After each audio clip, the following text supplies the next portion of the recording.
Hello, dear viewer, and thank you for joining me on day 42 of reading the Bible together. Today we are reading Exodus chapter 34 and 35 from the Old Testament, as well as Matthew chapter 24, verse 32 to 51 from the New Testament. Let's start.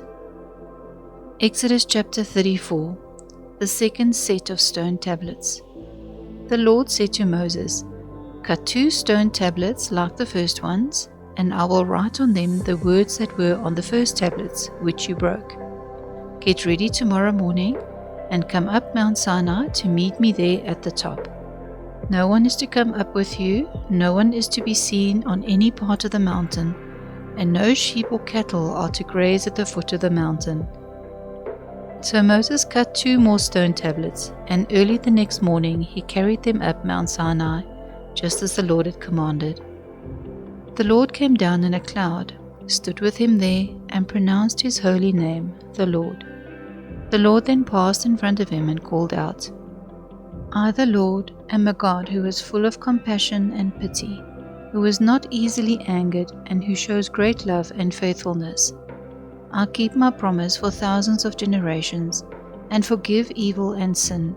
But I will not fail to punish children and grandchildren to the 3rd and 4th generation for the sins of their parents." Moses quickly bowed down to the ground and worshipped. He said, "Lord, if you are really pleased with me, I ask you to go with us. These people are stubborn, but forgive our evil and our sin, and accept us as your own people." The covenant is renewed.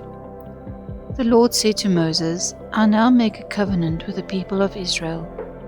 In their presence I will do great things, such as have never been done anywhere on earth among any of the nations. All the people will see what great things I, the Lord, can do, because I am going to do an awesome thing for you. Obey the laws that I am giving you today. I will drive out the Amorites, the Canaanites, the Hittites, the Perizzites, the Hivites, and the Jebusites as you advance. Do not make any treaties with the people of the country into which you are going, because this could be a fatal trap for you. Instead, tear down their altars, destroy their sacred pillars, and cut down their symbols of the goddess Asherah. Do not worship any other god, because I, the Lord, tolerate no rivals. Do not make any treaties with the people of the country, because when they worship their pagan gods and sacrifice to them, they will invite you to join them, and you will be tempted to eat the food they offer to their gods. Your sons might marry those foreign women who would lead them to be unfaithful to me and to worship their pagan gods. Do not make gods of metal and worship them. Keep the festival of unleavened bread, as I have commanded you. Eat unleavened bread for 7 days in the month of Abib, because it was in that month that you left Egypt. Every firstborn son and firstborn male domestic animal belongs to me, but you are to buy back every firstborn donkey by offering a lamb in its place.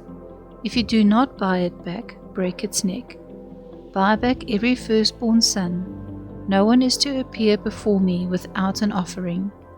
You have 6 days in which to do your work, but do not work on the 7th day, not even during plowing time or harvest.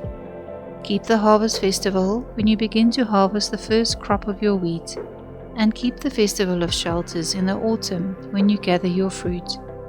3 times a year all of your men must come to worship me, the Lord, the God of Israel.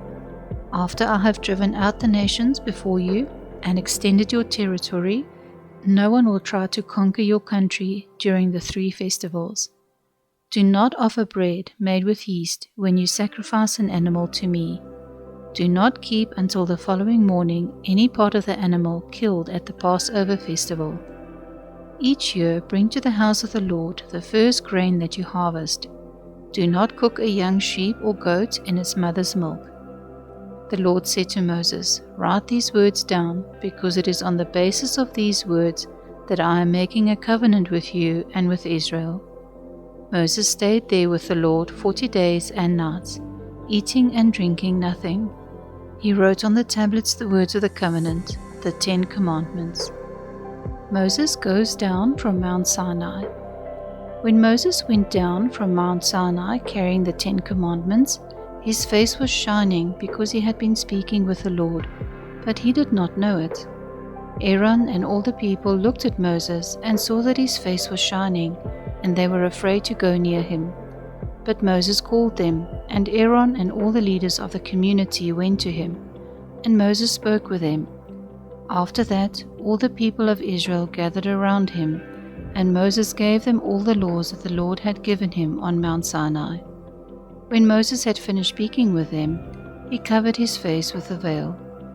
Whenever Moses went into the tent of the Lord's presence to speak to the Lord, he would take the veil off. When he came out, he would tell the people of Israel everything that he had been commanded to say, and they would see that his face was shining. Then he would put the veil back on until the next time he went to speak with the Lord. Exodus chapter 35. Regulations for the Sabbath. Moses called together the whole community of the people of Israel and said to them, "This is what the Lord has commanded you to do. You have 6 days in which to do your work, but the 7th day is to be sacred, a solemn day of rest dedicated to me, the Lord. Anyone who does any work on that day is to be put to death. Do not even light a fire in your homes on the Sabbath." Offerings for the sacred tent. Moses said to all the people of Israel, "This is what the Lord has commanded. Make an offering to the Lord. Everyone who wishes to do so is to bring an offering of gold, silver or bronze, fine linen, blue, purple and red wool, cloth made of goat's hair, ram's skin dyed red, fine leather, acacia wood, oil for the lamps, spices for the anointing oil and for the sweet-smelling incense, carnelians and other jewels to be set in the high priest's ephod and in his breastpiece. Articles for the tent of the Lord's presence. All the skilled workers among you are to come and make everything that the Lord commanded: the tent, its covering and its outer covering, its hooks and its frames, its crossbars, its posts and its bases, the covenant box, its poles, its lid, and the curtain to screen it off, the table, its poles, and all its equipment, the bread offered to God, the lampstand for the light and its equipment, the lamps with their oil, the altar for burning incense and its poles, the anointing oil, the sweet-smelling incense, the curtain for the entrance of the tent, the altar on which to burn offerings, with its bronze grating attached, its poles and all its equipment, the wash basin and its base, the curtains for the enclosure, its posts and bases, the curtain for the entrance of the enclosure, the tent pegs and ropes for the tent and the enclosure, and the magnificent garments the priests are to wear when they serve in the holy place, the sacred clothes for Aaron the priest and for his sons. The people bring their offerings. All the people of Israel left, and everyone who wished to do so brought an offering to the Lord for making the tent of the Lord's presence. They brought everything needed for use in worship and for making the priestly garments. All who wanted to, both men and women, brought decorative pins, earrings, rings, necklaces, and all kinds of gold jewelry, and dedicated them to the Lord. Everyone who had fine linen, blue, purple, or red wool, cloth of goat's hair, ram's skin dyed red, or fine leather brought it. All who were able to contribute silver or bronze brought their offering for the Lord, and all who had acacia wood, which could be used for any of the work, brought it. All the skilled women brought fine linen thread, and thread of blue, purple, and red wool, which they had made. They also made threads of goat's hair. The leaders brought carnelians and other jewels to be set in the ephod and the breastpiece, and spices and oil for the lamps, for the anointing oil, and for the sweet-smelling incense. All the people of Israel who wanted to brought their offering to the Lord for the work which he had commanded Moses to do. Workers to make the tent of the Lord's presence. Moses said to the Israelites, "The Lord has chosen Bezalel the son of Uri and grandson of Hur from the tribe of Judah. God has filled him with his power and given him skill, ability, and understanding for every kind of artistic work, for planning skillful designs and working them in gold, silver, and bronze, for cutting jewels to be set, for carving wood, and for every other kind of artistic work. The Lord has given to him and to Aholiab, son of Ahishamach, from the tribe of Dan, the ability to teach their crafts to others. He has given them skill in all kinds of work done by engravers, designers, and weavers of fine linen, blue, purple, and red wool, and other cloth. They are able to do all kinds of work and are skillful designers." Please feel free to pause the video here for time to reflect on what we have read. Let's continue. Matthew chapter 24, verse 32 to 51. The lesson of the fig tree. Let the fig tree teach you a lesson. When its branches become green and tender and it starts putting out leaves, you know that summer is near. In the same way, when you see all these things, you will know that the time is near, ready to begin. Remember that all these things will happen before the people now living have all died.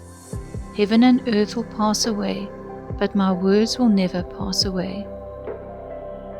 No one knows the day and hour. No one knows, however, when that day and hour will come, neither the angels in heaven nor the Son. The Father alone knows. The coming of the Son of Man will be like what happened in the time of Noah. In the days before the flood, people ate and drank, men and women married, up to the very day Noah went into the boat. Yet they did not realize what was happening until the flood came and swept them all away. That is how it will be when the Son of Man comes. At that time, 2 men will be working in a field. One will be taken away, the other will be left behind. 2 women will be at a mill grinding meal. One will be taken away, the other will be left behind. Watch out then, because you do not know what day your Lord will come. If the owner of a house knew the time when the thief would come, you can be sure that he would stay awake and not let the thief break into his house. So then, you also must always be ready, because the Son of Man will come at an hour when you are not expecting him. The faithful or the unfaithful servant. Who then is a faithful and wise servant? Is it the one that his master has placed in charge of the other servants to give them their food at the proper time? How happy that servant is if his master finds him doing this when he comes home. Indeed, I tell you, the master will put that servant in charge of all his property. But if he is a bad servant, he will tell himself that his master will not come back for a long time, and he will begin to beat his fellow servants and to eat and drink with drunkards. Then that servant's master will come back one day when the servant does not expect him, and at a time he does not know. The master will cut him in pieces and make him share the fate of the hypocrites. There he will cry and gnash his teeth. Please feel free to pause the video here for time to reflect on what we have read. That's it for today, and I hope that you'll join me in the next video. Wishing you a graceful morning, day, or evening.